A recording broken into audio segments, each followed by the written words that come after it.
What's going on? Welcome back to part 4 of how to start and grow a successful video production company, longest title in the world.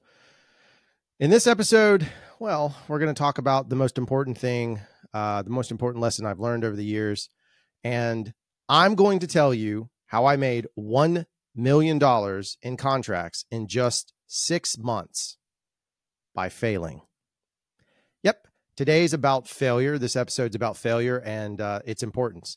If you're not afraid to fail, you might want to consider doing something else because if you're a small business owner, your failure is going to be very much a part of your life, but it's from failure that you find success.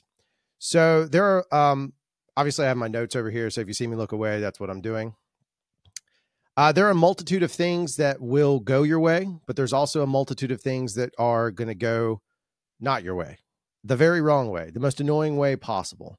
And if you believe everything online, then it seems like all you have to do is just this one thing, or buy this one camera or gear, or sign up for this one life-changing course. But the reality is there's way more to it than that. The biggest blessing I've had as a filmmaker and business owner was that I didn't start out with any business knowledge. I am not business savvy. I've become business savvy or more savvy. I wouldn't call myself a super expert, but I have enough experience to make wise decisions. And as I said earlier, we're at closing. We closed $1 million in 6 months. So big deal contract wise. That doesn't mean net profit. That would be amazing if it were, but it's not the case. As so much of business is not the case that way. But I worked on a cash in, cash out basis for the longest time. And that is the idea to say, if I didn't have the cash for it, I didn't buy it. If I didn't have the cash for it, I would ask a client for upfront money. And so much of this you can learn in part 3 because we talked about all that stuff, but it's literally living off the idea. If you don't have the cash, then don't do it. And it's a very simple method. And as I've talked about before, if you do make a purchase or you need to do something, spend cash, make sure that spending that cash out of your business is a 3x return. You want to always see at least a 3x return. Sometimes you take gambles and it doesn't work, but you do your best to mitigate that risk across the board. So there's tons of spots where I've made mistakes along the way. And I just wanted to offer some insight that others may not want to say, because, sometimes on social media, you just see the best. Well, you're going to see the worst. Get ready for it, because here's the worst, not the absolute worst, because some of that's under NDAs. No, I'm just kidding. Maybe, possibly. I can't tell you that. I can't actually answer that one way or the other. Anyway, you're going to have to put in the work. The number one thing you have to realize about owning a small business and making one successful is that no matter what, there's no cheat code. There are people that get lucky. We've talked about that before. And my stance on luck has been the same since day one, which luck is the ability to jump at a moment's notice or pivot at a moment's notice. So there's some that gets lucky. Sometimes you can be lucky, but the reality of it is you're still always going to have to put in the hard work. That doesn't equate to spending tons of money. Sometimes it just means that you need to find a hobby that's not directly related to work. And where I'm going with this is you got to work hard. You got to play hard, and you don't want to be so business obsessed that you can't enjoy your life. And again, back to the money part, enjoying your life doesn't always mean that you're spending tons of money. Enjoying your life means that you enjoy your life. I can't stress how important it is for you to find some kind of hobby that's not related to video, if that's what you're doing, or whatever your business is. If you're a chef, yes, you still probably love to cook. So cooking at home is probably a thing, but a lot of chefs I know, when they go home, they cook very simple meals. They're not making a 5-course tasting menu for themselves unless it's for development reasons. Otherwise, they're not doing that. Same way with video content. It's tough to be motivated to make YouTube if YouTube is not your full-time job. And even then, I imagine a lot of YouTubers that it is their full-time job. They don't necessarily want to make video content in their downtime. They want to go experience life. They want to go live. They want to go thrive. So I would encourage you to find a hobby that's external to that. I think it's extremely crucial. And there are plenty of studies out there that talk about the idea of why hobby and play are important in your lives, because it helps you take away stress. It'll actually help you have a clearer mind, which leads in many cases to better creativity. It'll help you just live better. There's studies that show that you'll have a healthier life. And there's one that talks about even decreased amounts of dementia and physical stress, like on your heart and your body and your mind. So find one. For me, that's riding bikes. If you've seen this channel, I've talked about it some, but I enjoy riding mountain bikes. I make podcasts. I love that. Yes, there's some video component, but I keep it very simple. I try not to stress myself out over it. I try and keep it very fluid. And occasionally I play video games. Though I'm not anti-video game. My only thing about video games is if I play them too long, I feel like I've just wasted a chunk of my life. And for what? Some kind of digital feeling. And so it's tough for me, but I do enjoy it. And we call it golf. And I have 3 buddies that I play golf with because I'm a terrible real golfer. And that's what we do. So a hobby is important. And that's the solution. The failure is it's tough not to be business obsessed, especially when you start getting growth. Just keep in mind, you want to try and find, I hate work-life balance. You just want to find balance in general for everything. Number 2, you're going to experience burnout, and it sucks, and it's going to cost you something. I don't know what that'll be for you. It's different for everyone. But for me, it cost me, I didn't lose my marriage, but it cost me stress on my marriage. Because I was so busy thinking about work or thinking about the pressure and the stuff in front of me, I just wasn't very interested. And I don't just mean like in intimacy. I just wasn't interested in much in general. I was constantly stuck in this work loop, and it's rough. Burnout for me was where I felt like I couldn't escape the work. I was stuck in an endless loop of more jobs, which was great because it was revenue. And I had these driving goals to hit certain revenue points and make $1 million in 6 months. But I had to find a way around it. And it got so bad because I was ignoring that. I wasn't looking for a way around it. Rather, it got so bad that I ended up losing footage. It cost me another $500 and an apology to a client. That's never good. That's a bad path. I talked about my marriage. I also struggled emotionally. Depression I'm prone to depression. I've talked about it before. I'm very prone to it. And my depression levels would go up really, really high because I knew that I was putting in all this work and I just felt like nothing was coming out of it because there was so much other work behind it. And I could not sit and savor the reward of a job well done. And I had plenty of them, but because I was so busy and I wasn't taking that time, I got into that spot. So here's how I overcame burnout. I pushed through everything I could. Obviously I created a very rigid schedule. Like when I was experiencing, it was like a serious month and a half of just absolutely, I worked, well, technically it ended up being 2 months, but I worked 60 days straight. And when I say 60 days straight, I was putting in no less than 6 hours a day for 60 days. I was burned out. I was tired of it. I was making mistakes. I was mixing jobs up, as I mentioned, but I finally said enough is enough. I scheduled a way for me to take 1 week off. I sent all my emails with auto reply. I sent everything to voicemail unless it was urgent. And luckily for me, I had a producer that could help me with some of that stuff to mitigate it because they realized and they identified that I was in a struggle, and which is a key point. Don't forget to your partner, your business partner, your life partner, your friends. If they notice it, maybe you don't yet, but maybe they see something, listen to it because they're probably reaching out and care and probably need to pay attention to it. So anyway, I took that time and I took 1 business week off, 5 days. I just took 5 days off and I spent time with my family and I also spent time alone. And I think spending time alone is crucial. If you're afraid of being alone, I understand. I have a lot of friends that struggle with that, but I will tell you that some of the best, most innovative moments in my life have come when I just got quiet by myself. Like today, I'm at the office recording this for you, but I'm also alone. So prior to coming in here, I just spent time doing things for me, some of it business, some of it personal, but I did things for me alone where my brain was clear and I wasn't distracted and I could just kind of process through. So make sure that if you start feeling burnout, I highly suggest just take a week, take 5 days. And if no client understands that, it goes back to something we've talked about before. Maybe those aren't the right clients because in the end, they should see the investment that you're putting into their business. They should also be invested in you to some extent. And I have a wonderful client that does that. I damaged my car and she noticed it, fixed it. We worked through it, but she was aggressive with me. Like, hey man, you got to fix your car. Let me fix it for you.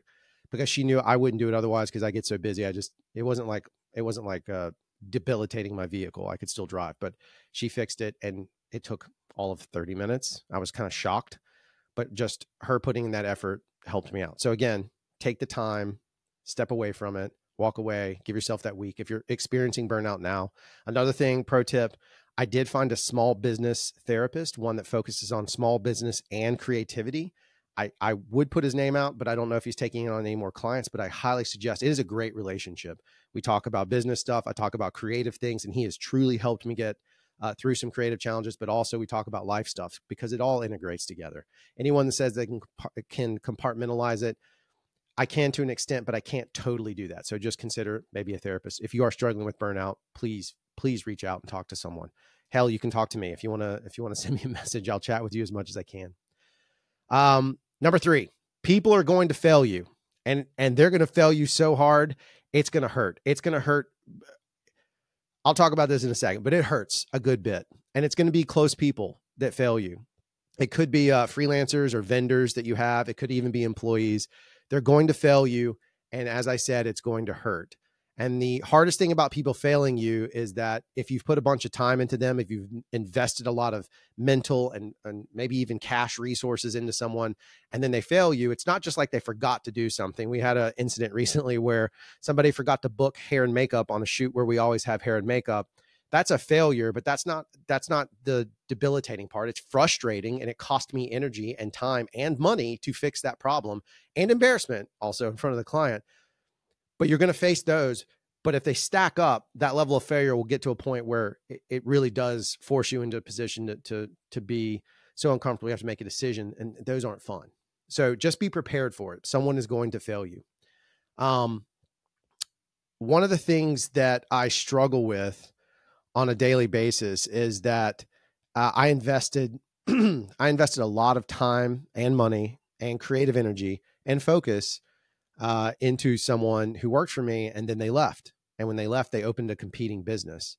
And my failure was it wasn't personal what they were doing. They were trying to grow their own business and make best for their family. But I took it that way. I took it personally. And if I'm being really, really honest, I felt very betrayed, and I still do. And I struggle with it. Like, I'm not fully over that situation. Like, I struggle a ton with it. I struggle with jealousy, which is dumb. I don't normally have jealousy, but I struggle with a ton of it. And it's something that a lot of people don't talk about, because sometimes as men, if you're a male listening to this, we're not allowed to say those kind of things, but I'm going to say it. I struggle with it. It is very difficult for me. I hate losing. And it felt like a loss, and it broke my heart. It genuinely broke my heart to a point of like, tears were shed. I was so frustrated and sad over some things that had happened. And so I will continue to work through it. I will continue to be thoughtful. I will continue to press on, but I will still carry that pain for a little while until I can figure out how to release it. And I work with my therapist and my wife to help me get through those processes. I mean, it is a challenging thing. Now, I will say it led to something very important, which was for me to better identify how to hire someone going forward. And there's a couple of things to remember. So that failure led to something great, right? Which is the theme of this video. Every time you fail, you look for the other side of it. There's an old saying you probably heard, like if you ever cut anything, maybe your dad or granddad or somebody said this to you, which is measure twice, cut once. And that's the same with hiring someone. I suggest if you're getting ready to hire somebody, even if they're a freelancer and you're unsure of their talent, I just would exhaust myself on the questions you want to ask them. Make sure without a shadow of a doubt that you believe in that person. Now, they could still fail you. It still could go wrong for you. But if you put in that much effort and you put in that much time and you exhaust that, at least you did your due diligence as much as you can going forward to make sure you get the right person. I also suggest that you write out a description of what their job is going to be, with a caveat that says it may change as they help you grow. So as they grow and you grow, their description may change, but writing out that job description for you ahead of time, knowing exactly what you want, that gives you a metric to kind of pit them against and make sure that that person fits that role. Another one that's very key, that's very costly, and I'll be straight up with you, this happens the most in the business that I've seen now, is you pay for either experience or you pay for potential. And I'll tell you that paying for experience is the key for success. I've hired a lot of people based on potential. I freelanced people based on potential, and potential's awesome, but it rarely ever pays the same dividend of what it cost. So a lot of times it may not be that they're super expensive, but the back end amount of work you're going to have to do to, maybe they didn't deliver the files correctly. Like I had someone I asked to shoot, I told them to shoot at 48 frames a second. They shot at 60. Well, that changes some edit workflow for us. And I had to change just that small little bit, someone just not knowing, saying that they did, but didn't know how to do it. and not being able to deliver what I needed, it caused me to change certain processes going forward, changing my editorial process, which changed the end product, which changed the approach I had with the client. It's a ripple effect. So just consider the idea that you pay for success, not for, or you pay for experience, not for potential. That said, there are very rare occasions where you find someone who has both the experience and the potential, and those are gold mines. And if you find one of those, you definitely want to talk about gobbling them up. I found one. She's now the president of Craft Show. She had the experience and then her potential, and it still is. She helped get us to that $1 million mark with her leadership. So finding the right person, key. Just remember that side of things. And then the last bit is that, and I've said this a lot, don't finance your gear. If you can avoid financing anything, if you can live cash in, cash out, I promise you it's a cleaner process. You don't want to have a bunch of debt over your head. One of the failures I've made before is that I've financed some things and then I realized suddenly, oh my God, I got to pay them off. One of those was even the COVID SBC loan. I didn't necessarily need all of the money. I took it because, oh gosh, what's going to happen? And then the reality of it is I had to pay interest on that money. It cost me money just to sit on money. That makes no sense. It's the same way with gear. If you think about it, like you go out and buy, you finance a camera, and then 3 weeks later, Blackmagic releases a brand new camera, or Sony releases the next great camera. And that camera may have all the features that you wanted, but you finance this one and you're locked in on it. So either you create this vicious cycle of just finance to finance, but just don't do it. Cash in, cash out. And the best example I can give is what many of you are here originally from, is the GH5. We bought that camera and we had Reds and we saw the video, which led to a Panasonic relationship, which was Red versus GH5.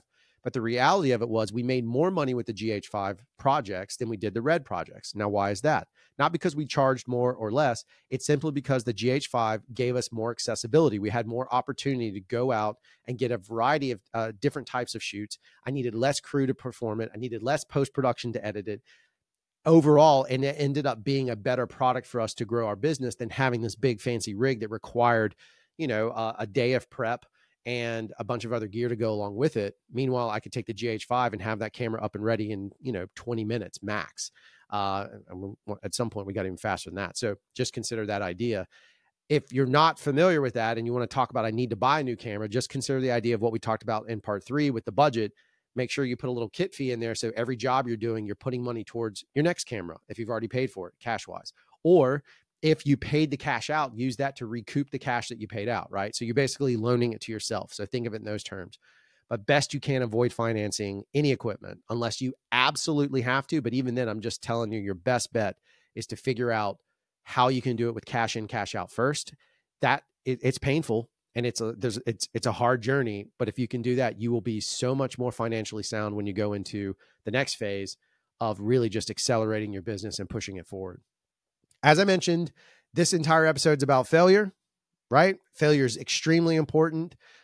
It's not a bad thing unless you allow it to govern your life. If you only focus on the failure, my grandfather used to say that failure should never be an anchor, but rather the wind in your sails. And so just always consider that. Don't let it be the thing that stops you. Let it be the thing that propels you. Learn from it, turn into it, build off of it. And I guarantee you, you will see better and better success for your business, for your personal life, for everything you want to do. Just learn and grow. This is it. This is the last episode. I'm done with the series. This is what we're doing. I may explore more other topics down the road, but I just wanted to put this out there to help so many of the filmmakers that I know started watching this channel years ago, or to new filmmakers, if you're just joining us. I wanted to put this out there for you. I'm always open for questions. If you have a question, you're welcome to hit me up. My email is drew@craftshowdigital.com. You can shoot me an email. I don't really care. I'm here to help. I mean, I do care about you, but I don't mind getting the emails. So if you want to hit me up, feel free to do so. In the meantime, there's other parts. If you're just catching this one, that's great. There's 3 other parts for you to look at. And then if you like what you see, I'm going to put out some more content, different things, both tech, some post-production related, business related. It's going to be an amalgamation. I'm going to do a knowledge dump. I'm going to try and give you everything I can. So thanks for hanging out. Thanks for joining us for part 4, and we'll see you very soon. Cheers. Now I have to hit the stop button.